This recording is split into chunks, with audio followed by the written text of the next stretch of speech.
ओम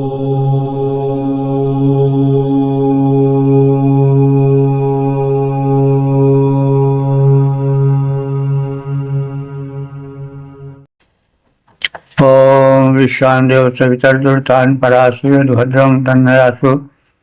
ओम भद्रं कर्णैभिः शृणुयाम देवा भद्रं पश्येमाक्षभिर्यत्राः स्थिरैरङ्गैस्तुष्टुवांसुस्तनुर्भिः व्यसेमहि देवहितं यदायुः। ओम वेद प्रेमियों सुधी श्रोताओं, संप्रति हम सगजुर्वेद के 7वें अध्याय के विषय मंत्र की व्याख्या में प्रवेश करने जा रहे हैं। शीर्षक है यज्ञ सामग्री। अब संबंधित मंत्र का सर्वप्रथम सस्वर पाठ हो जाए।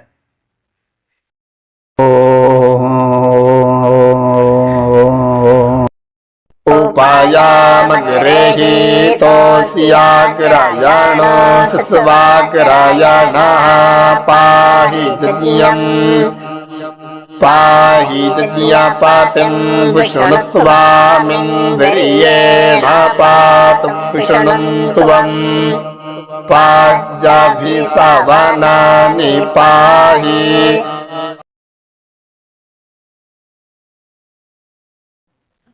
इस विषय मंत्र में यज्ञ साधन सामग्रियों की महत्ता का कथन किया गया है। यज्ञ भूमि पर यज्ञ के हेतु हविष्यान्न, भांति भांति की औषधियाँ, पवित्र नदियों के जल, कुशा आदि भांति भांति की सामग्रियाँ, औषधियाँ यज्ञ में आहुति हेतु रखी रहती हैं।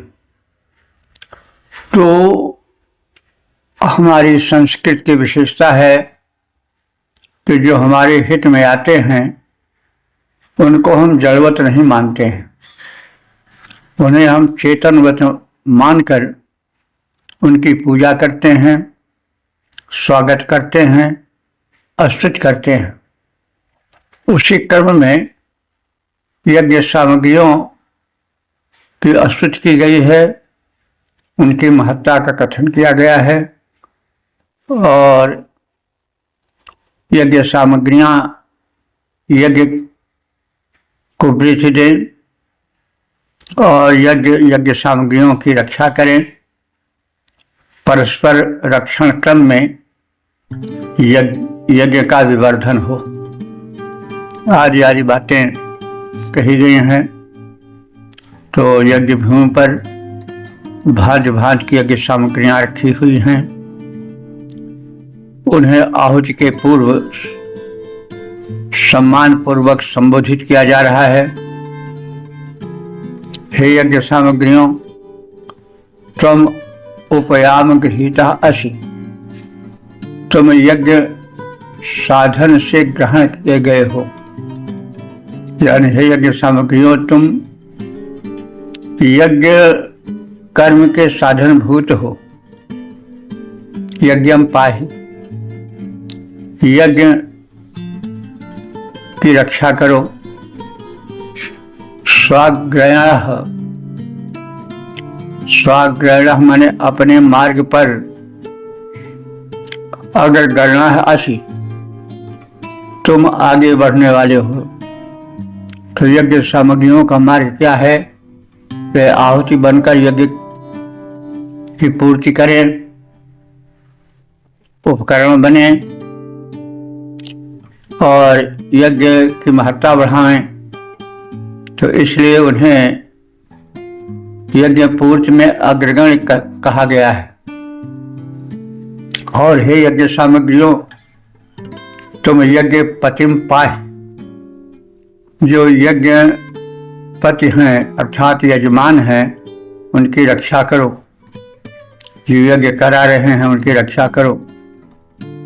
विष्णु इंद्रियण त्वाम पातु, और हे यज्ञ सामग्रियों, विष्णु अपनी शक्ति से तुम्हारी रक्षा करें। विष्णु पाहि, तुम विष्णु की रक्षा करो। सवनानि अभिपाही, तीनों सवनों की सभी ओर से रक्षा करो। सवन आप सब जानते होंगे, प्रचलित हो चुका है, कई बार कहा जा चुका है। यज्ञ तीनों कालों में होता था, प्रातः, मध्याह्न और सायं। उस समय जो सोम निचोड़ा जाता था, क्योंकि सोम यज्ञ का प्रधान अंग होता था, तो उस सोम के निचोड़ने की प्रक्रिया को सवन कहा जाता था। तो त्रिकाल यज्ञ में प्रातः, मध्याह्न, सायंकालिक यज्ञ में तीनों बार सोम का निचोड़ना होता था। और इन सभी क्रियाओं प्रक्रियाओं से यज्ञ क्रिया सुरक्षित रहे, सकुशल संपन्न हो, ऐसी प्रार्थना की गई है। तो हे सर्वप्रथम ग्रहण की जाने वाली यज्ञ सामग्रियों, यज्ञ के निमित्त सर्वप्रथम यज्ञ साधन रूप में तुम यहाँ इस यज्ञ भूमि पर प्रस्तुत की गई हो, स्थापित की गई हो। तुम इस यज्ञ की और यजमान की रक्षा करो और उन्हें आगे बढ़ाओ। जैसा कहा गया है, हमारे यहाँ जो विषय वस्तुएं हैं और जो शुभ कर्म में प्रयुक्त होती हैं, उनसे जड़ जैसा व्यवहार नहीं किया जाता है। उन्हें चेतन और पूज्य पदार्थ की भांति सम्मानित किया जाता है। तो यज्ञ के अधिष्ठाता देव सर्वव्यापक विष्णु, हे यज्ञ सामग्रियों, तुम्हारी रक्षा करें और विश्व की रक्षा तुम करो। यह नियम है कि यज्ञ से देव रक्षित होते हैं, देवों की वृद्धि होती है और देव यज्ञ की वृद्धि करते हैं। इनमें परस्पर एक सामंजस्य रहता है। ऐसा गीता के 3 अध्याय में भी कई श्लोकों में, 3-4 श्लोकों में कहा गया है। तो देवता यज्ञ की रक्षा करें, विष्णुवाद यज्ञ की रक्षा करें और यज्ञ विष्णु की रक्षा करें, क्योंकि ये देव और मनुष्यों के मध्य परस्पर रक्षा का संबंध बना रहता है। तो तीनों सवनों में प्रातः, मध्याह्न दिन एवं सायं, इन तीनों में तुम यज्ञ की रक्षा करो। और हे देवप्रवर और हे देवगणों, यज्ञ तुम्हारी रक्षा करे, तुम यज्ञ की रक्षा करो, ऐसी प्रार्थना है, ऐसा निवेदन है।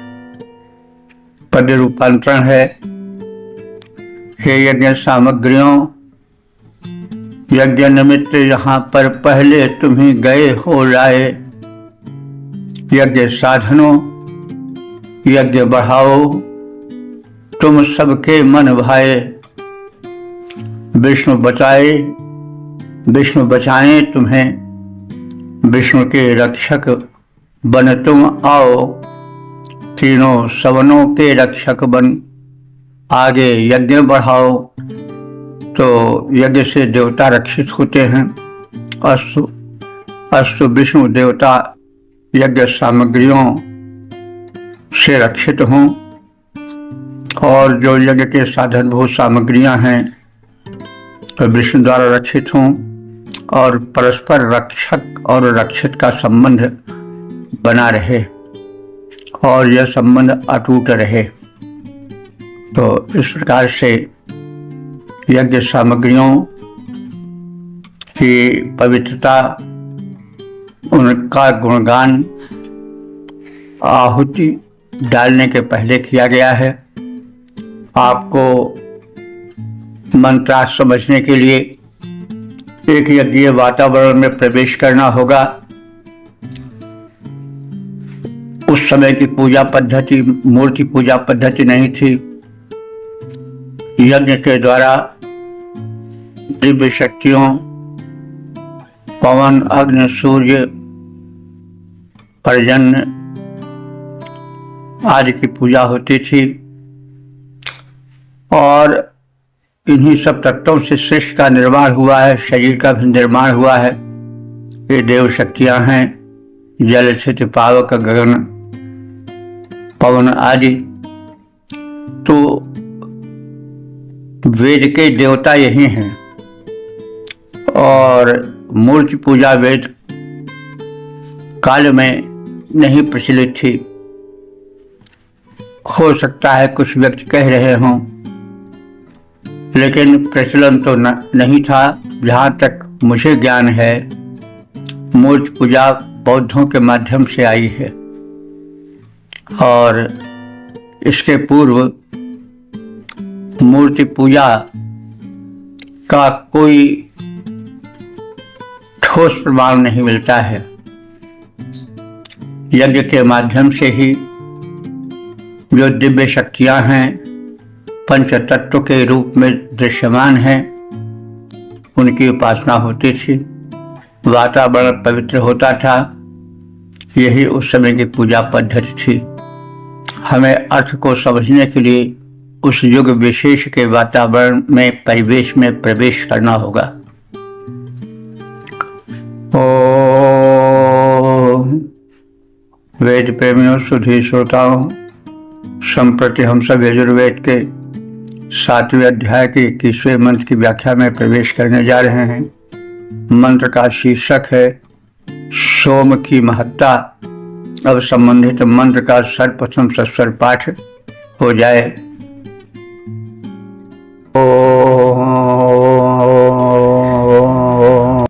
सोमः पवते सोमः पवते स्मै ब्रह्मणे स्मै क्षत्रायास्मै सुन्वते यजमानाय पवत इह ऊर्जे पवतेभ्य ओषधीभ्यः पवते दिया वा पृथिवीभ्यां पवते सुभूताय पवते विश्वेभ्यस्त्वा देवेभ्य एकतेजो निर्विश्वेभ्यस्त्वा देवेभ्यः।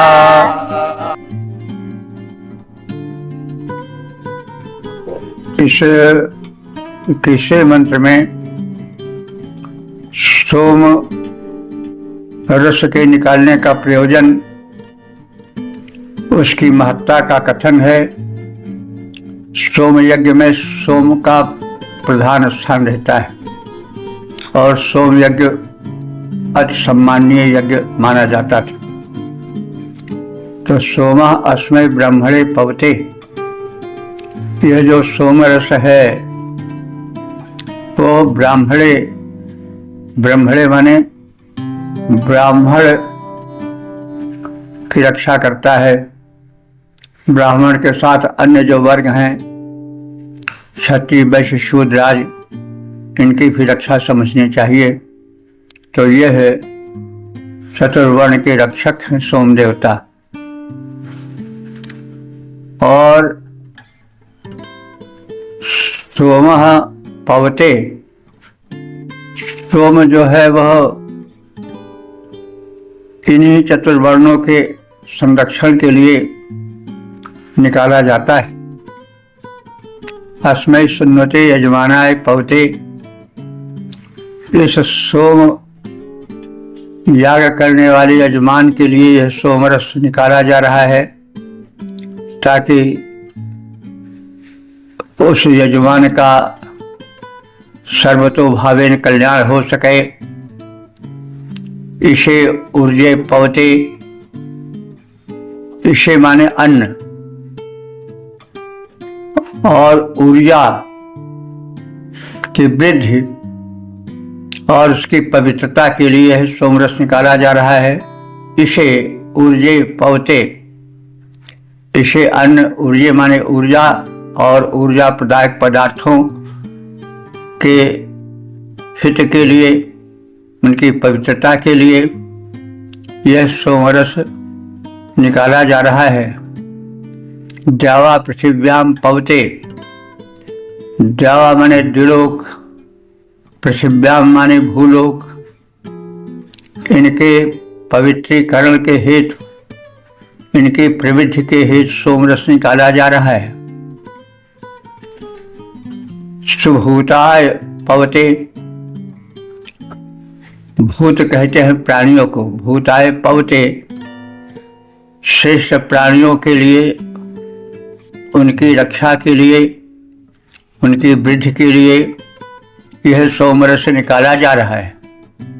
विश्वेभ्यः देवेभ्यः, विश्वेभ्यः संपूर्ण, देवेभ्यः माने देवों के लिए, उनकी प्रसन्नता के लिए यह सोमरस निकाला जा रहा है। ऐसा ते योनि, यह सोमरस कल्याणों की योनि है, कल्याणों का आश्रय है, भाव विस्तार है। ब्राह्मण क्षत्रिय आदि सभी वर्ग के यजमानों की संतुष्टि के लिए, उनकी वृद्धि और समृद्धि के लिए यह पवित्र सोमरस निकाला जा रहा है, निकाल कर तैयार किया जा रहा है, शोधित किया जा रहा है। पृथ्वी, अंतरिक्ष एवं द्विलोक में धन, धान्य, वनस्पति और जीवनी शक्तियां विस्तृत हों, इस हेतु सोमरस निकाला जाता है। क्योंकि सोमरस के द्वारा एक ऊर्जा की वृद्धि होती है।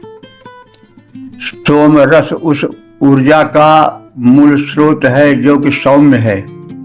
ऊर्जाएं दो प्रकार की होती है, एक प्रचंड ऊर्जा है, एक सौम्य ऊर्जा है। तो धरती पर सौम्य ऊर्जा का विकास हो, इसलिए सोमरस निकाला जाता है और उसकी आहुति यज्ञ में की जाती है।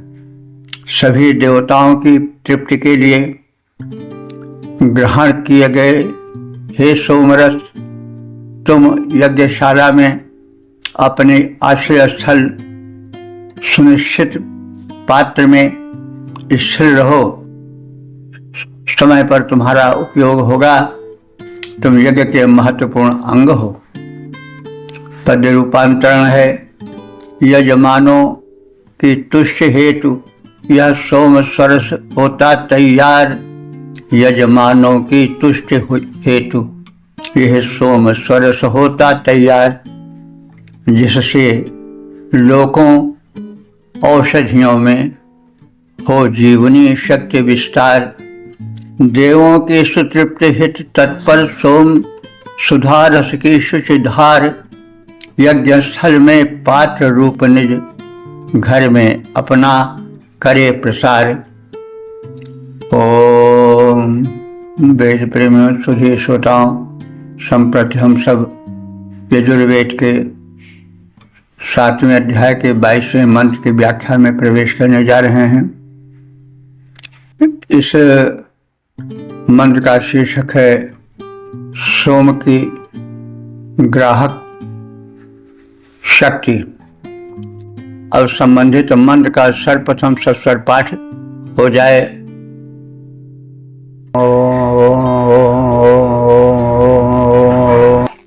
उपायामग्रहीतोऽसीन्द्राय त्वा बृहद्वाते वायस्वाता उत्थाप्यं गृह्णामि दत्त इन्द्रावृहद्वायस्तस्मै त्वा विष्णवे त्वयि खाते जो निरुक्थेभ्यस्त्वा देवेभ्यस्त्वा देवाभ्यञ्जयस्यायुखे गृह्णामि मित्रा वारुणाभ्यान्त्वा देवाभ्यञ्जयस्यायुखे गृह्णामीन्द्राय त्वा देवाभ्यञ्जयस्यायुखे गृह्णामीन्द्राग्निभ्यान्त्वा देवाभ्यन् जज्ञस्यायुखे गृह्णामीन्द्रा वरुणाभ्यान्त्वा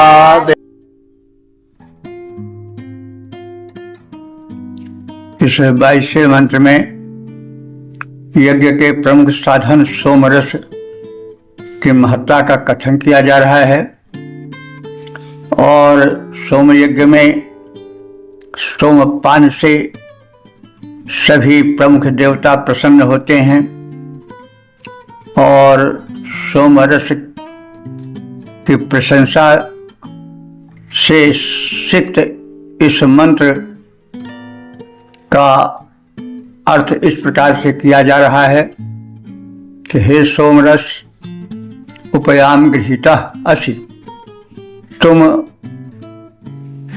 पात्र में यज्ञ के प्रमुख साधन के रूप में ग्रहण कर लिए गए हो। इंद्राय, इंद्र के लिए तुम ग्रहण किए गए हो,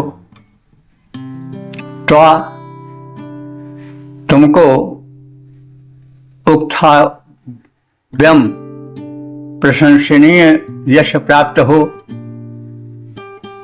गृह्णामि, मैं तुम्हारी महत्ता के कारण तुम्हें ग्रहण करता हूं। बृहद्वते, प्रशस्त जीवन के कल्याण के लिए तुम्हें ग्रहण करता हूं। वयस्वते, वयस्वते माने दीर्घायु के लिए, वय माने अवस्था, वयस्वते दीर्घ अवस्था के लिए, दीर्घायु के लिए मैं तुम्हें ग्रहण करता हूं। हे सोमरस, विष्णुवे, विष्णुदेव के लिए, देवेभ्यः समस्त देवों के लिए, यज्ञ से आयु से यज्ञ की आयु वृद्धि के लिए गृह्णामि, मैं तुम्हें ग्रहण करता हूं। हे यज्ञ के प्रमुख साधन सोमरस, इंद्र, विष्णु आदि देवों की वृद्धि के लिए तुम्हें ग्रहण करता हूं। तुम प्रशंसनीय हो, रक्षक हो, प्रशस्त जीवन के लिए तुम्हें ग्रहण करता हूं, तुम्हें स्वीकार करता हूं, तुम्हें देवार्पण के लिए ग्रहण करता हूं। विष्णु के लिए, देवों के लिए, यज्ञ की दीर्घायु के लिए और अपने दीर्घायु के प्रयोजन से हे सोम, मैं तुम्हें ग्रहण करता हूं, तुम सबका कल्याण करो। पद्य रूपांतरण है, हे सोम, इंद्र के लिए, विष्णु के लिए तुम्हें कर्ता स्वीकार। हे सोम, इंद्र के लिए, विष्णु के लिए तुम्हें कर्ता स्वीकार। अन्य देव भी तृप्त हो सके, दीर्घायु का होवे संचार। दीर्घ काल तक यज्ञ चले, हो प्राण मात्र का यों उपकार। हे रक्षक, सोम प्रशस्त तुम्हें करता हूँ मैं सादर स्वीकार। ओम वेद प्रेमियों, सुधी श्रोताओं, संप्रति हम सब यजुर्वेद के 7वें अध्याय के 23वें मंत्र की व्याख्या में प्रवेश करने जा रहे हैं। शीर्षक है सोम की ग्राहकता। अब संबंधित मंत्र का सर्वप्रथम सस्वर पाठ हो जाए।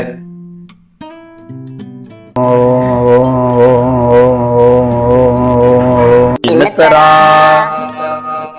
वरुणाभ्यान्त्वा देवाभ्यञ्जयस्यायुखे गृह्णामीन्द्रायत्वा देवाभ्यञ्जयस्यायुखे गृह्णामीन्द्राग्निभ्यान्त्वा देवाभ्यञ्जयस्यायुखे गृह्णामीन्द्रा वरुणाभ्यान्त्वा देवाभ्यञ्जयस्यायुखे गृह्णामीन्द्रा बृहस्पतिभ्यान्त्वा देवाभ्यञ्जयस्यायुखे गृह्णामीन्द्रा विष्णुभ्यान्त्वा देवाभ्यञ्जयस्यायुखे गृह्णामि।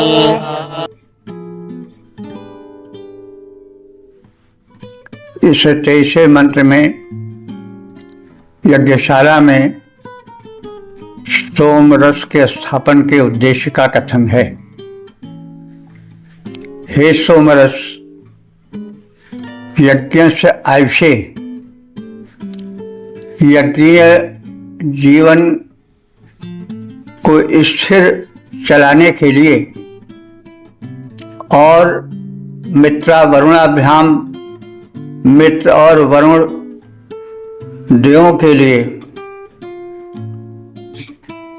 देवाभ्याम त्वा, दिव्य देव तुझ सोम को गृह्णामि, मैं यज्ञीय प्रयोजन हेतु ग्रहण करता हूँ।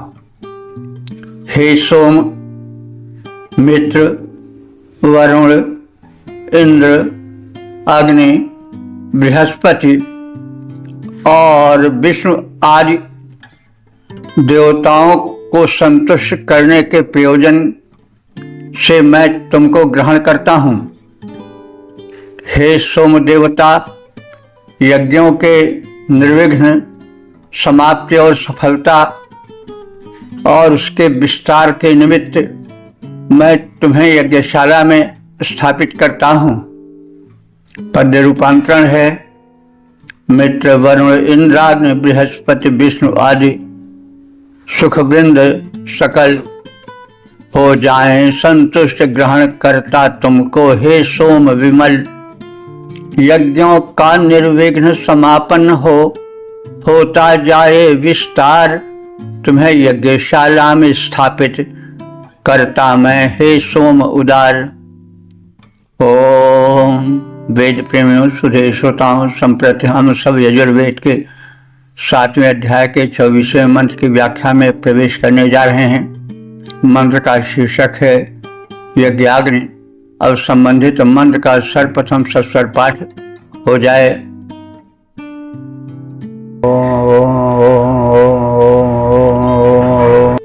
मूर्धानं देवो आरातिं पृथिव्या वैश्वानरामृत आजा तामग्निं मा काविको सम्राजमतिथिं जनानामासन्नापात्रं जनयन् तदेवाः। इस 24वें मंत्र में अरण्य मंथन के द्वारा यज्ञवेदी में अग्नि के प्रकटीकरण का कथन है। दिव्य द्विलोक के, दिव्य लोक के अर्थात ऊर्ध्वलोक के मूर्धानम माने शिरोभाग में स्थित सूर्य के समान प्रकाशित अग्नि को, पृथिव्याः पृथ्वी की प्रतिष्ठा के रूप में स्थित अग्नि को, कविम क्रांतदर्शी अग्नि को, सम्राजम अतिथिम सम्मानवत संपूजित सुप्रतिष्ठित सम्मानित अग्निदेव को अतिथि रूप में अरण्य मंथन द्वारा प्रकट किया जा रहा है। आकाश के मूर्धा भाग में प्रकाशित तेजस्वी सूर्य की भांति पृथ्वी पर प्रतिष्ठित होकर प्रज्वलित होने वाले अग्नि देवता को विश्व के आश्रय स्थल त्रिकालज्ञ अग्नि देवता को, पूज्यों में मूर्धन्य अग्नि देवता को तेजस्वी श्रेष्ठ गुणों से प्रकाशित परम सम्मानीय अतिथि रूप में सुपूज्य यज्ञाग्नि को याजकों ने अरण्य के द्वारा प्रकट किया। पद्य रूपांतरण, रवि यज्ञाग्नि जो कि रवि सदृश प्रकाशित भूपर जिन्हें प्रतिष्ठा प्राप्त, यज्ञ अग्नि जो रवि सदृश प्रकाशित भूपर जिन्हें प्रतिष्ठा प्राप्त, जो जगदाश्रय त्रिकालज्ञ तेजस्वी सूर्य समान सुव्याप्त, अति सुपूज्य अतिथि महामंडित, जिनसे यज्ञस्थल सारा याजक उसी अग्नि को प्रदीप्त करते हैं अरण्य मंथन द्वारा। ओम। वेद प्रेमियों सुधी श्रोताओं, संप्रति हम सब यजुर्वेद के 7वें अध्याय के 25वें मंत्र की व्याख्या में प्रवेश करने जा रहे हैं। मंत्र का शीर्षक है सर्वाधार परमात्मा। अब संबंधित मंत्र का सर्वप्रथम सस्वर पाठ हो जाए।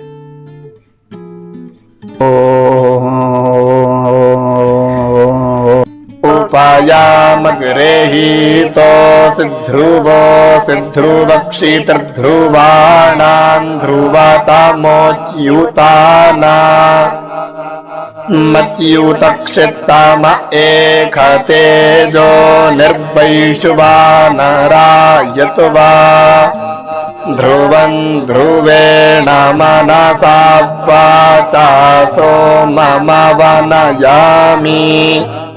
अथ न इन्द्र इद्विषो सपत्नाः समानसस्करत।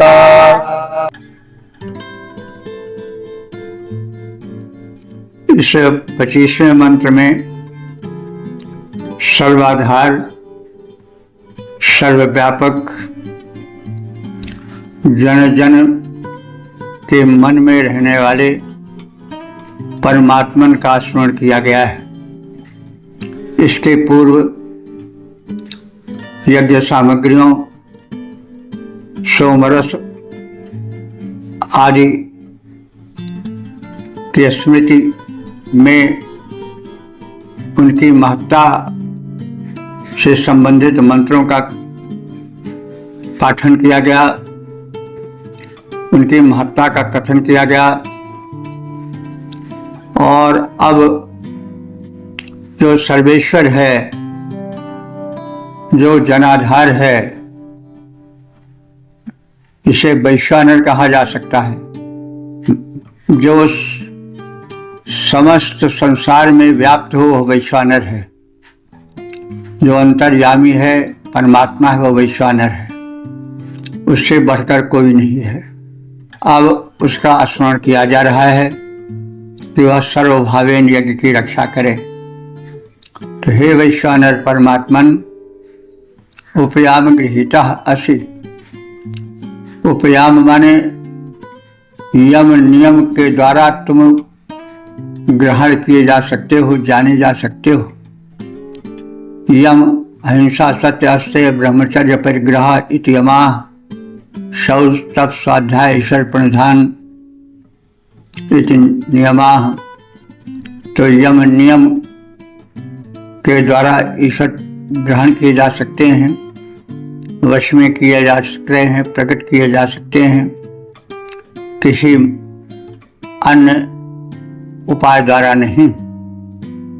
तो यम नियम द्वारा जो वैश्वानर परमात्मा है, जो कण में व्याप्त हैं, उनको वश में किया जा सकता है, उन्हें प्रकट किया जा सकता है। तो इसलिए उन्हें कहा गया है उपयाम गृहीता। तुम यम और नियमों से ग्रहण किए जा सकते हो, वश में किए जा सकते हो। ध्रुवा असि, तुम ध्रुव हो। ध्रुव माने स्थिर। संसार की प्रत्येक वस्तुएं जो हैं वो चंचल हैं, अनिस्थिर हैं। परमात्म तत्व ही एक ऐसा तत्व है कि वह सदैव स्थिर रहने वाला है। इसीलिए कहा जा रहा है कि हे वैश्वानर परमात्मन, तुम ध्रुव हो, तुम स्थिर हो, अडिग हो, ध्रुवा क्षिति स्थिर धरातल वाले हो, यानी तुम्हारा जो स्थिरित्व है, अस्थायित्व है, वो धरातल अर्थात पूर्ण रूप से धारण करने के योग्य है। तो तुम्हारा जो धरातल है, तुम्हारा जो आधार है, तुम्हारा जो स्थैर्य है, वो पूर्ण रूप से अडिग है, धारणीय है, वो अनिश्चित नहीं है। अच्युत, हे देव प्रवर, तुम अडिग हो। च्युत माने डिगना और अच्युत माने अडिग रहना। तो हे परमात्मन, हे वैश्वानर, हे विश्व में व्याप्त, तुम अच्युत हो, अडिग हो। योनि, योनि माने संसार की समस्त उपलब्ध अभिव्यक्तियों की तुम योनि हो, अर्थात उत्पत्ति स्थल हो। संसार में जो कुछ भी उत्पन्न है वो सब तुम्हारे ही माध्यम से उत्पन्न हुआ है।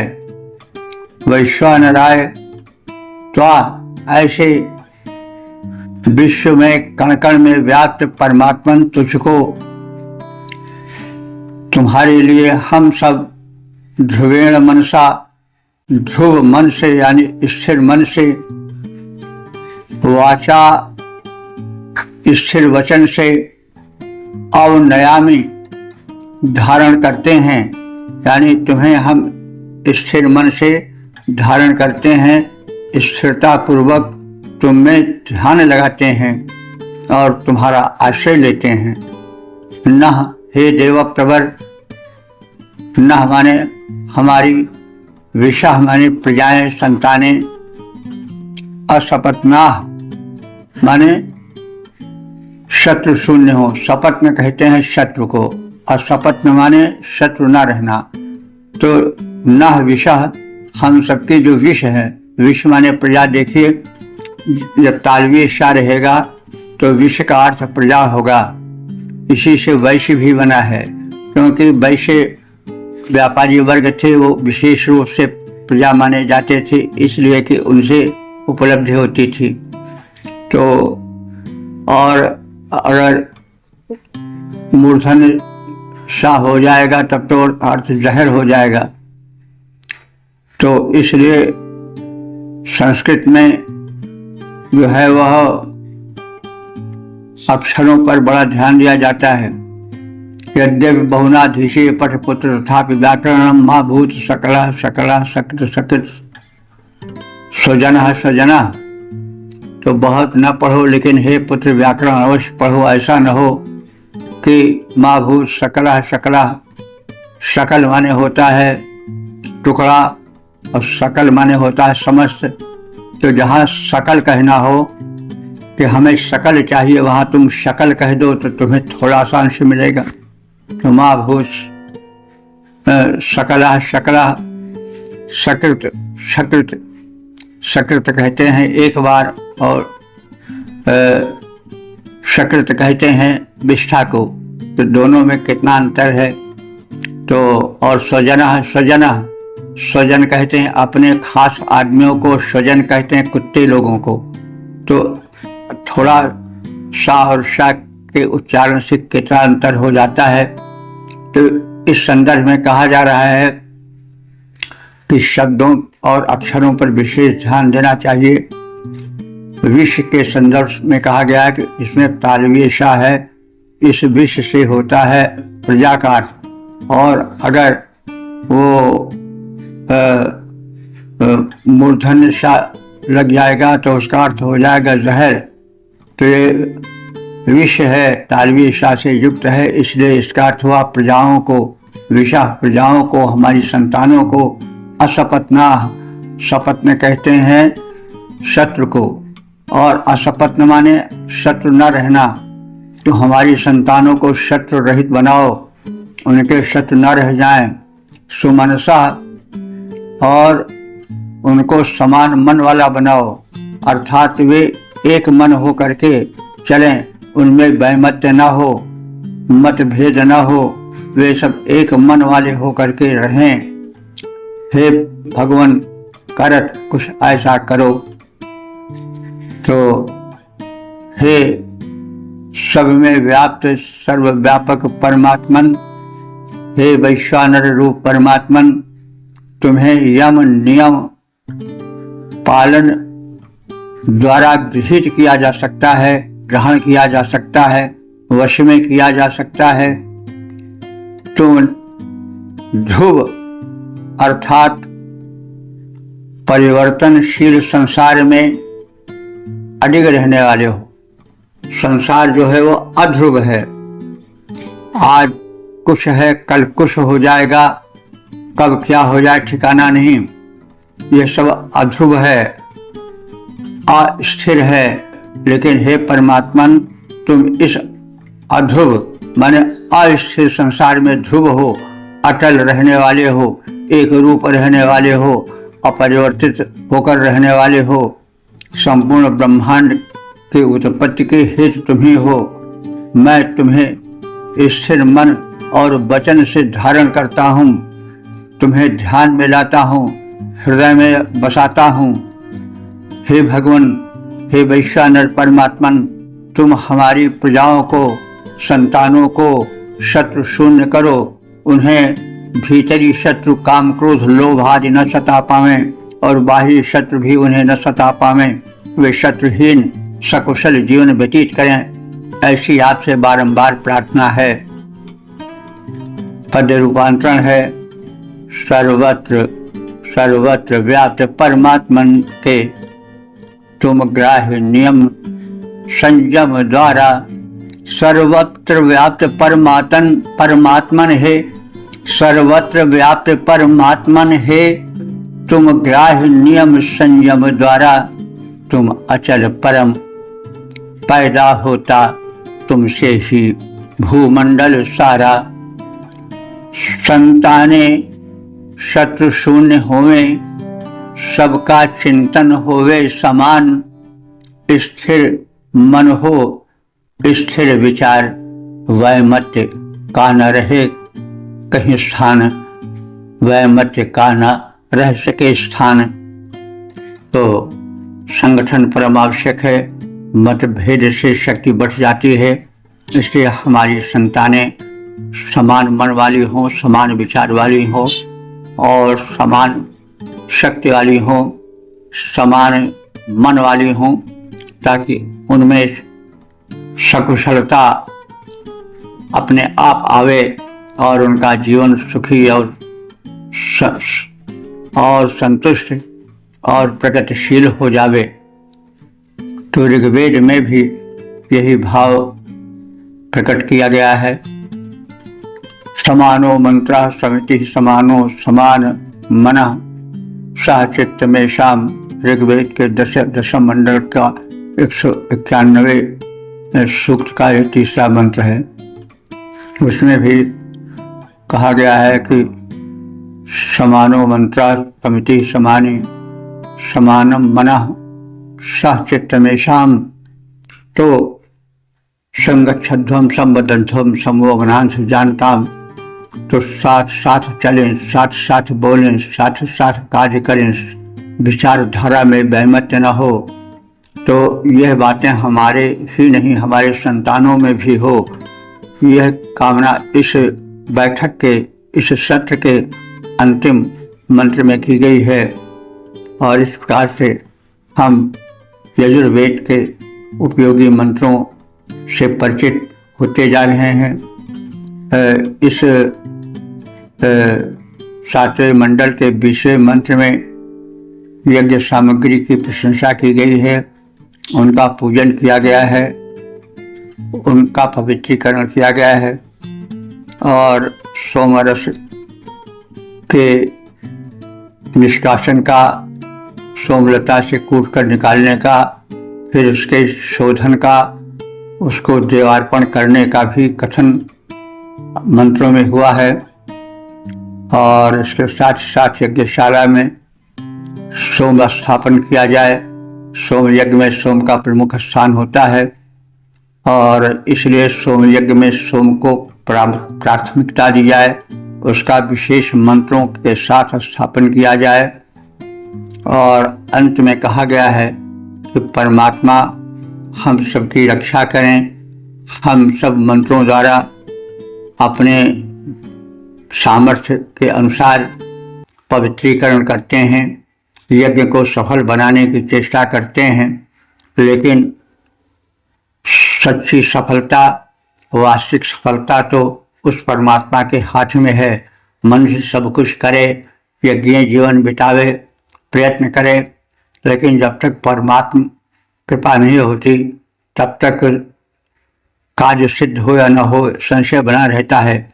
इसलिए वेद यह शिक्षा देता है कि आप प्रयत्न करो, यज्ञ जीवन बिताओ, पवित्र जीवन बिताओ, उसमें कहीं कुछ त्रुटि या संदेह या संकोच या अस्थिरता न रह जाए, लेकिन उसके साथ साथ ईश्वर पर भी विश्वास करो, उसकी कृपा पर आश्रित रहने की चेष्टा करो, उद्यम करो, प्रयत्न करो, लेकिन प्रयत्न के साथ साथ ईश्वर पर भी विश्वास करो। अंग्रेजी में भी कहा गया है, believe in God and do all right. इस प्रकार से जीवन संपूर्ण होगा। हम प्रयत्नशील हों, लेकिन ईश्वरानुकंपा, ईश्वर के सहारे को मत छोड़ें। यज्ञ कर्म करें, यज्ञ सामग्रियों को पवित्र रखें, पवित्रता से उनको देवार्पण करें, यज्ञ जीवन बितावें और इस प्रकार से एक सफल और सुखी समृद्ध संयमी जीवन व्यतीत हो। यह इस बैठक में कहा गया है और हम वेद के कथन को अपने जीवन में उतारने की चेष्टा करें और वेदाध्ययन, वेद पाठ, वेद के प्रचार प्रसार का प्रयत्न करें। वेदों पर विशिष्ट व्याख्यान होने चाहिए।